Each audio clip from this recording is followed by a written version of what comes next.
Hey everyone, Mark here. Thank you so much for tuning back in, and thank you for the prayers from Wednesday. Everyone is recovering well, and I want to thank you and give all praise to God for his healing as we continue to heal up back to 100% health. For today's devotion, open up to Galatians chapter 1, verses 14 and 23. Let's read it. It says, "And profited in the Jews' religion above many my equals in mine own nation, being more exceedingly zealous of the traditions of my fathers." Jump down to verse 23. "But they that heard only that he which persecuted us in times past now preacheth the faith which once he destroyed." Have you ever met those folks that were zealous and just pushy and made sure that their point always got across, and they always wanted to make sure that they knew where you were, that you knew where they were coming from?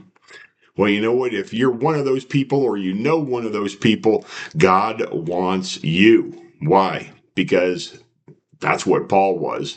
Paul here is saying to the Galatians in verse 14, "I was exceedingly zealous." We know Paul, when he was known as Saul, he was so zealous in what he did.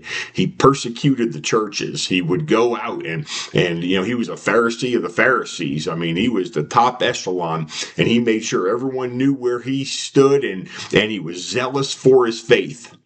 And then he got saved on the road to Damascus. We see that in the book of Acts. And then it jumps down to verse 23, and everyone is shocked because God says, that's exactly the zealousness I need, not against me, but for me.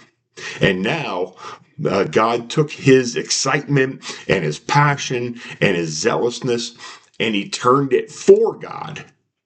And of course, Paul was greatly used, one of the greatest, if not the greatest, not counting Jesus, missionaries in our eternity. He wrote 13 books of the Bible. God used him greatly. Why?